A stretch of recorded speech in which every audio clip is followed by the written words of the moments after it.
ঢাকা বিশ্ববিদ্যালয়ের চারুকলা অনুষদের বাংলা নববর্ষ উদযাপন উপলক্ষে নির্মাণাধীন দুটি প্রতীকী মোটিফে আগুন লেগে একটি সম্পূর্ণ এবং আরেকটি আংশিকভাবে পুড়ে গেছে।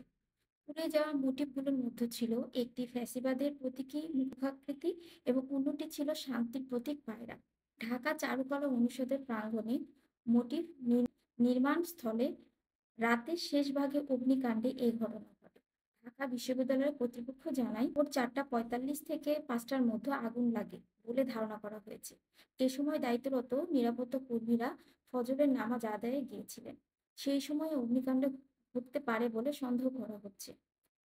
এবার বাংলা নববর্ষের প্রতিপাদ্য নির্ধারণ করা হয়েছিল নববর্ষের ঐকতান, ফ্যাসিবাদের অবসান, যার আলোক মূল মোটিভ হিসাবে তৈরি হচ্ছিল 20 ফুট উচ্চতার একটি মুখাকৃতি বা ফ্যাসিবাদের প্রতীকী হিসাবে উপস্থাপিত হচ্ছিল। এটি বাঁশ ও বেত দিয়ে তৈরি করা হচ্ছিল এবং এর নকশা ছিল একটি দাতার মুখাবয়বের মতো। কিছু মহল এটি রাজনৈতিক ইঙ্গিতপূর্ণ মনে করলেও শিল্পীরা এটিকে একটি প্রতীকী নির্মাণ হিসেবে ব্যাখ্যা করেছিলেন। বিশ্ববিদ্যালয় প্রশাসন অগ্নিকাণ্ডের ঘটনা তদন্তের আশ্বাস দিয়েছেন এবং পুনরায় মোটিভ নির্মাণে ছাত্র ও শিক্ষকদের সহায়তায় কাজ শুরু করেছে। এ ঘটনা শিল্পী সমাজ সহ সাংস্কৃতিক মহলে শোক ও উদ্বেগ প্রকাশ করা হয়েছে। ডিজিটাল যে রেকর্ডগুলো হয় ওইটা আমরা নিব, ফরেনসিক করব, আমরা এটা ডিটেকশন করে ফেলবো ইনশাআল্লাহ।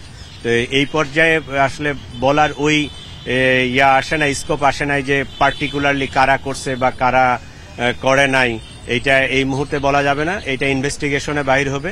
তবে প্রাথমিকভাবে ধারণা করা যায় যে এখানে দেখছেন যে দুইটা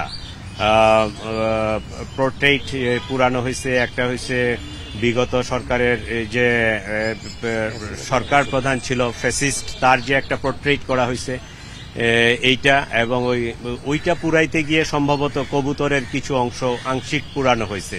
তাহলে ওই জিনিসটা যারা লাইক করে না তারাই এই কাজটা করবে, এইটা একটা মানে অনুমান নির্ভর কথা। কিন্তু এইটা আমরা তদন্ত করে আমরা যদি ওই ভিডিও ফুটেজগুলো আমরা যখন কমপ্লিটলি এটা ইনভেস্টিগেশন করতে পারবো, আমরা ওইটা যে এখানে লাইটিং আগুনটা লাগাইছে তারে ডিটেক্ট করতে পারলে তার মাস্টার মাইন্ড কারা বা এটার সাথে কারা জড়িত এইটার ডিটেইল আমরা পরে বলতে পারবো।